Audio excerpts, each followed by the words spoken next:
Aleesia. Yes. Hello. Mm. Hello. Thank you for joining, talking about our song, Break My Heart. Absolutely. I love this song so much. I'm happy to be a part of it. Yeah, it was really fun process putting it together, seeing it come to life. I had so Yeah, much fun with it. I mean, um, it came a long way from that voice note, that's for sure. But yeah, that little voice memo I was looking back was from June of last year. I can't even remember the month that we recorded. Like, when was it summer? I think it was late summer. Late summer.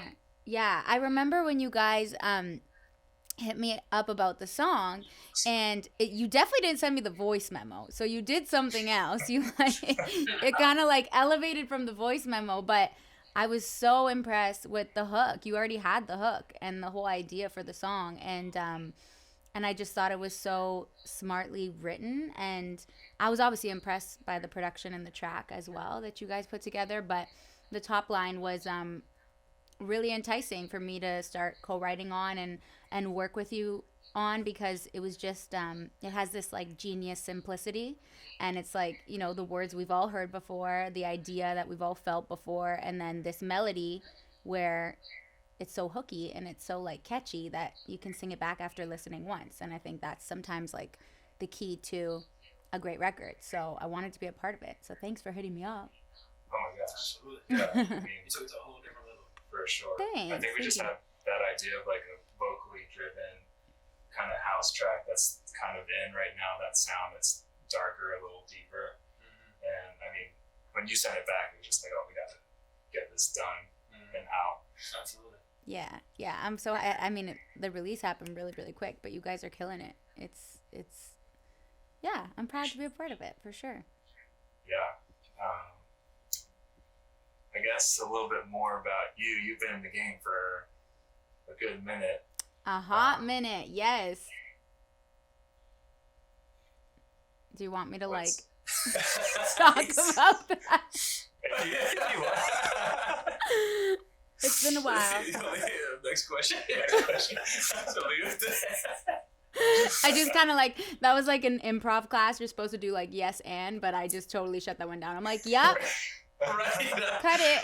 Cut it, boys. Yep. Oh, we always like talking about like, what's your favorite part of this track? What's my favorite part of this track? That's kind of a hard question, because I really do love it from top to finish. I love the story it takes you on lyrically. I'm a huge lyrics girl, so I know melody is king, and you need that melody in order for the song to resonate. But I really love the storyline of the track. So from top to finish, it's very cohesive, and I kind of need the whole thing to really get my fix. But I think when that hook comes in, I mean, I can't really deny that that's like the bread and butter of the song. I love that part. So I think it's the hook, which you guys wrote so well.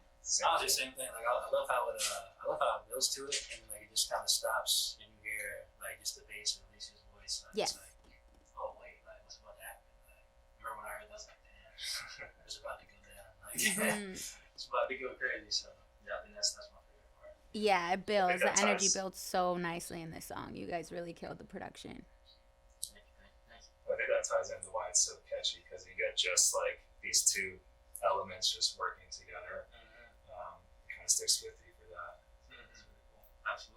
Absolutely. I think another cool aspect to the song, which again, you had your ideas for the first verse, which kind of compelled me to the idea as well, is you had a really smart rhyme scheme going on in the first verse. I don't know if you've ever really noted this about like where you took it lyrically, but just those inside rhymes, like constantly hitting, like, oh my god, got me high, never thought I, and then it was like another rhyme scheme afterwards, and I thought that was like a really unique way of writing a verse. Like usually sometimes, you know, you hit it with the A B or something similar to that effect, but I love smart lyric writing. So when I saw you had that like inside rhyme going, I'm like, okay, let's do this. Second verse, second pre, I got it.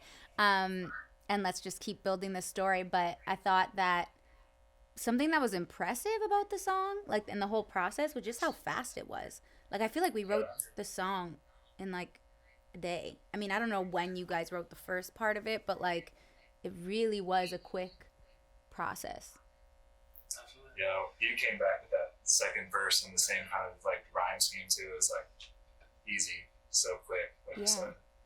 It's also, I feel like the best, like, you hear about all these stories of like all like the top hit songs and how they're written, you know, in like less than 15 minutes or stuff like that. And like, and I feel like, you know, part of that is, I feel like there's some truth to that. Like when you're just in the moment of vibing, like I feel like that catches on and that connects with other people too. You know what I mean? Like something about that energy, like I feel like resonates with people. So yeah, not necessarily like overthinking it too much. Yeah, sometimes you overthink a song and like sound bad. Yeah. Absolutely. I don't think there was any overthinking on my part, at least. You guys had this idea. It was so like structured and thought out, and then I just kind of went with it. And I think, I honestly think that was probably like the fastest second half of a song that I've ever written in my life. But fine. Let's go. We'll take that. Take that for sure. Yeah, you always hear those stories, and I'm like, 15? Like, I don't know if I've ever written a full song in 15, but an hour maybe. One thing that surprised me about this track was when you mentioned moving it back, like nudging it by milliseconds. Oh, yeah. That made so much of a difference in like just the feel and groove of it, because we were in the track like lining everything up. Even though it was on time, it still felt like it was just too much, like right on the beat. Yeah, and it made such a huge impact to like just the feel of it, which I thought was a great idea. Yeah, I mean, I don't know why, but ever since I was like little and I used to sing along to my favorite pop songs, my vocal coach would always say that I was back phrasing, and she taught me how to back phrase, which is just being like a little bit behind the beat. And sometimes I would overdo it because I just thought like it just felt good, like in the emotion of it, like while I was singing and in the delivery of the vocal. But I have this problem all the time with mixes when they come back to me. Like I do so many songs like per month with like amazing people, and I get to collaborate with all types of people around the world, and my one note usually in the mixes are always the same thing, and it's take that vocal, open your session, and just like move it to the right a tiny bit. I don't even know how to like quantify it. I can't even tell you by how much, but like I'll know it when I hear it. And it's just it just gives it this relaxed swag. Like there's no other way to say it. It's just like when a vocal, when something is just too in time, it just doesn't have the right feel, and it's just that it's a feel thing, and you'll know when it's right.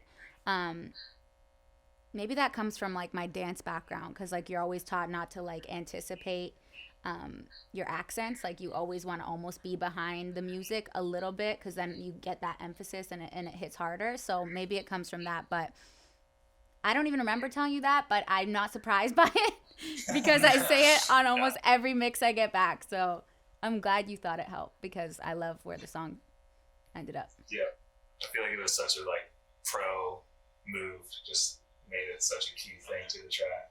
Right now, the cat is like, is that the cat? Come on, man. That's like the worst place to be. Like while you were talking, the cat like literally got on the chair, is like on the mixer. Oh no! We're still good. I think we're still good. Where's it going? yeah, we're still good. Come on, man. Still good. So this is actually a question I have. This is, I'm not sure if we can like keep this or not, but like, are you currently full time like music with everything? Yeah, I am. That's awesome. Yeah. Do you have like any advice to like, or like what the journey was like to even get there? You know what I mean? I guess that's that's the question I have. I'm just curious, like you try to do the same thing, Yeah, I mean, I started my music journey like as a pop artist, and I started that like really young. I was probably 16 when I started co-writing and writing songs for myself, and then when I was maybe 19, I released my first song to Canadian radio, and it did fairly well here. And so I was lucky enough to have like a decent career here in Canada, and I got to travel and tour and have some radio success with my pop songs that I was releasing. And I continued that for a few years, and then I took a little bit of a break, trying to find like the next single, that typical story of like you put out a single, it flops, you're like, oh shit, like that didn't feel good. Like what else can I put out? And I spent a lot of time out in LA writing for myself and then sometimes for other people. And it was one writing trip that I just kind of like met these guys on the plane to LA, and turns out in hindsight it was Dubs, and we set up a writing session, and I wrote a song with them, which was Gold Skies, and I remember leaving the session and just being like, yeah, that's an okay song, like yeah, it was cool, but I didn't know what was gonna happen with it, and it was so outside of my comfort zone and my realm. They were really like pushing me to go in a direction that I wasn't really used to. I didn't really do much dance music back then.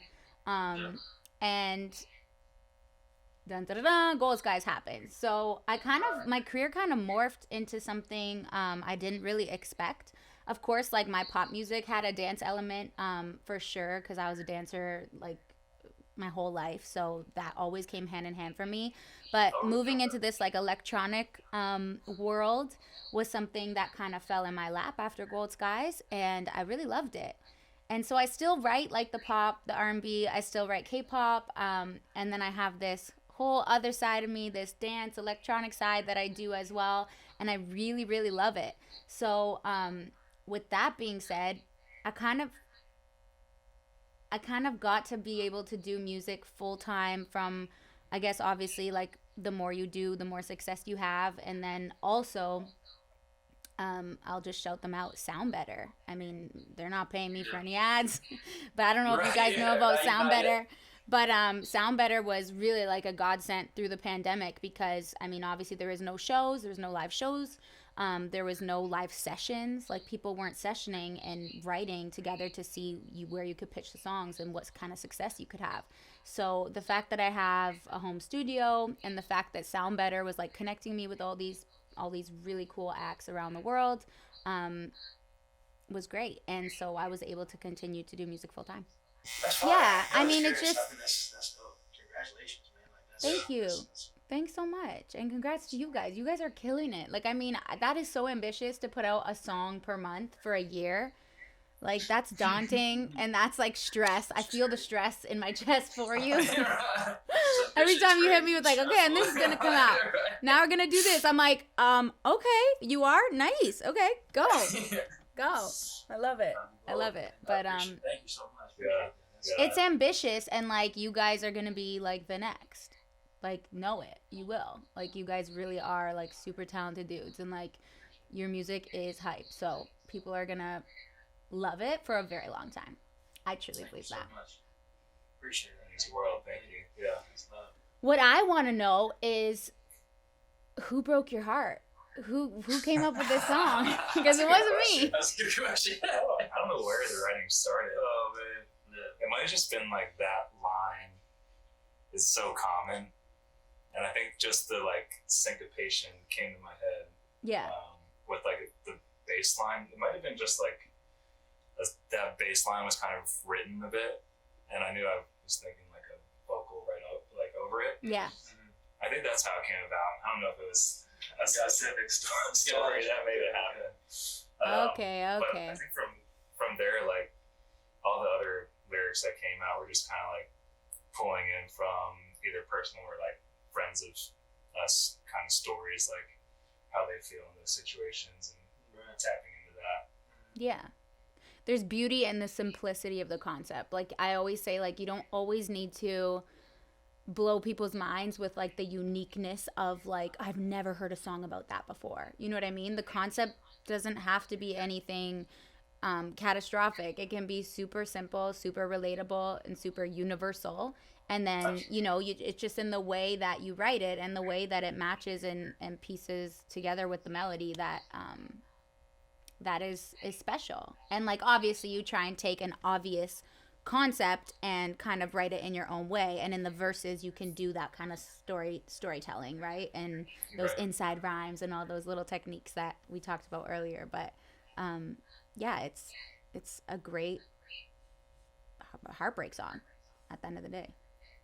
Yeah, for sure. Yeah, I think it was fun, even though I don't know if it was intended. Like it came up around like the January, February time, and wrapping it around Valentine's Day.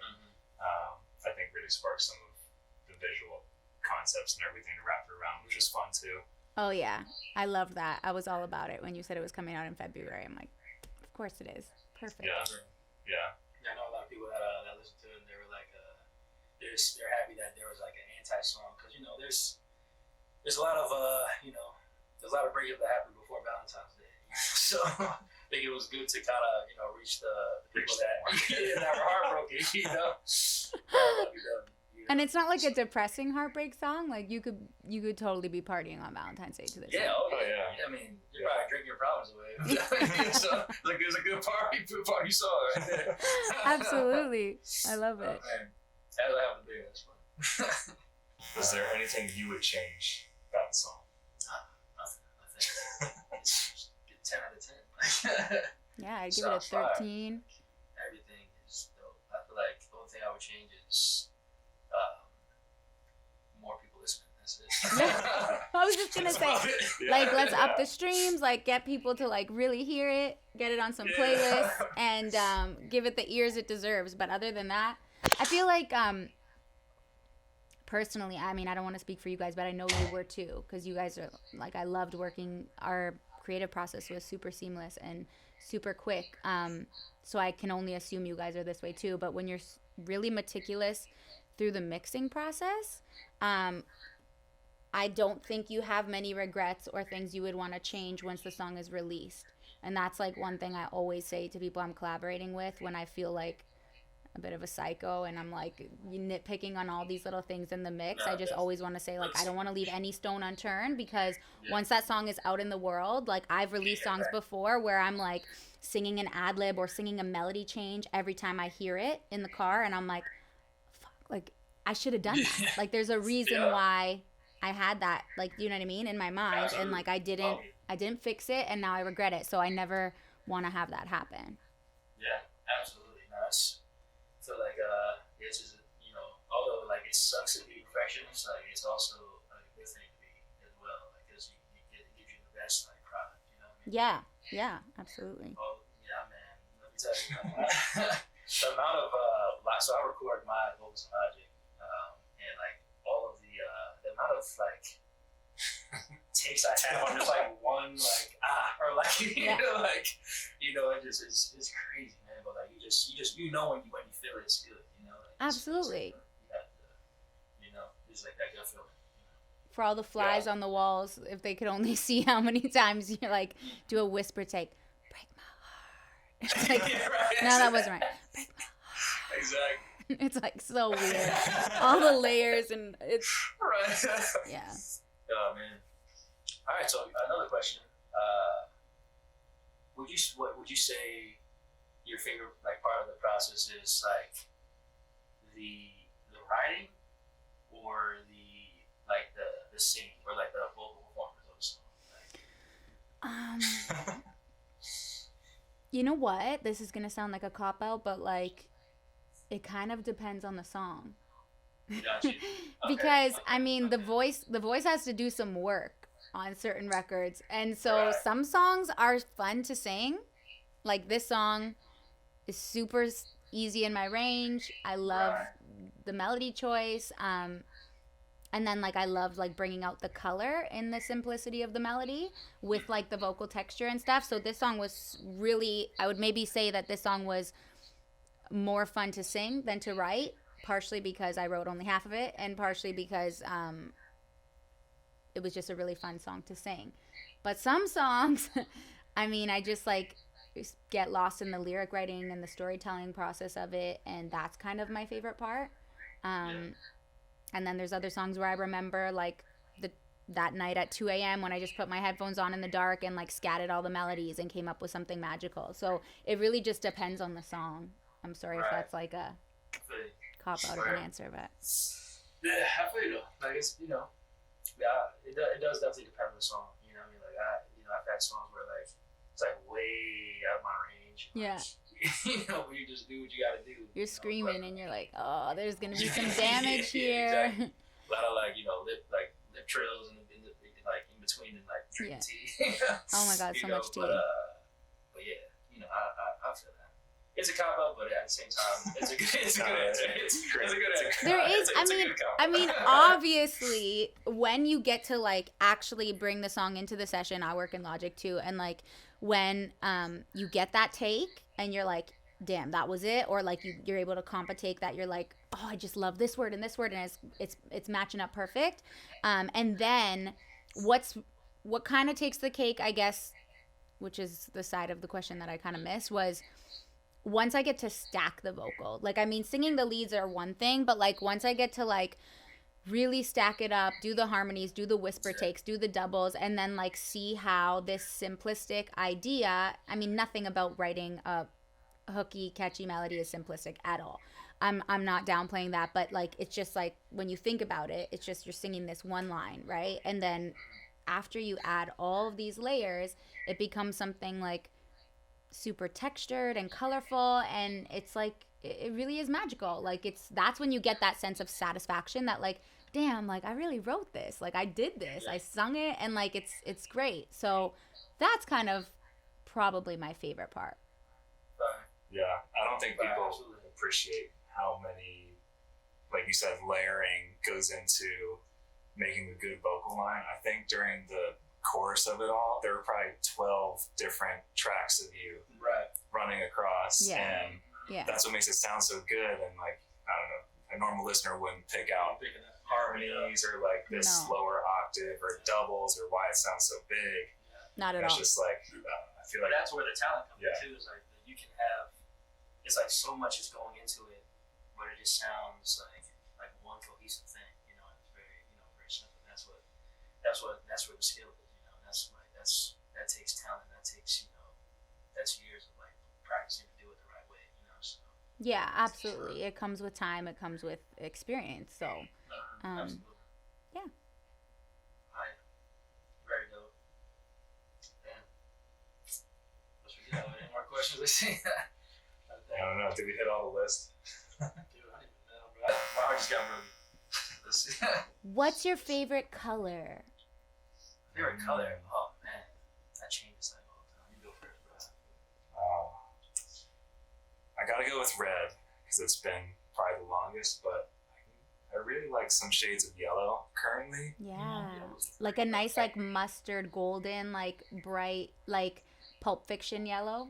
Yeah, do you know what I think mean? that color is underrated. That is like my all-time favorite, but it changes. I like orange too. Yeah. Yeah, I think like a good bright yellow is like I've been on that.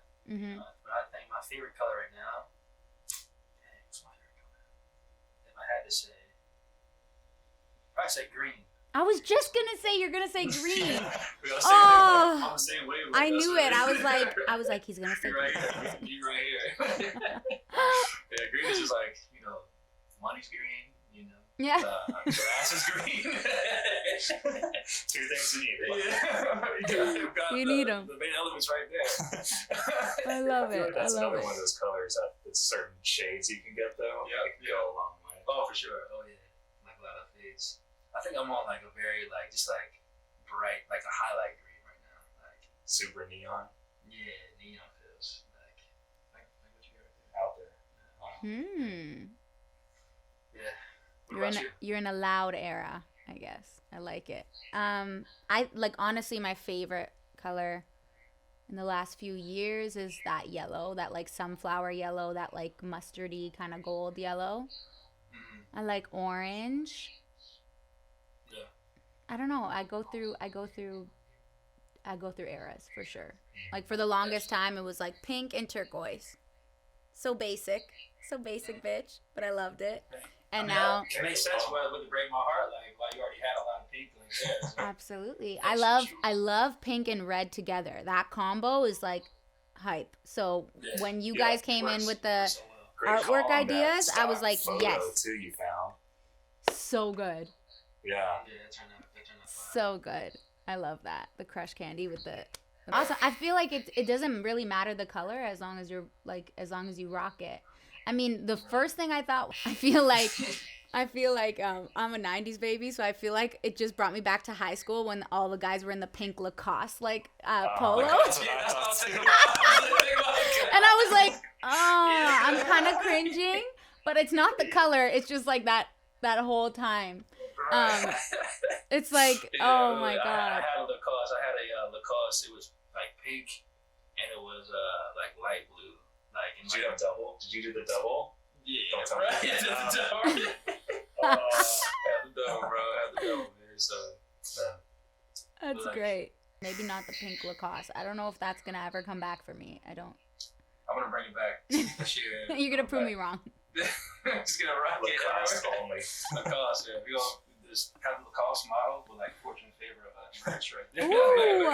The collab. Yeah. Okay, that would be okay. That would be okay. That actually be fire. Like maybe like actually like break my heart. There's more money. More taxes.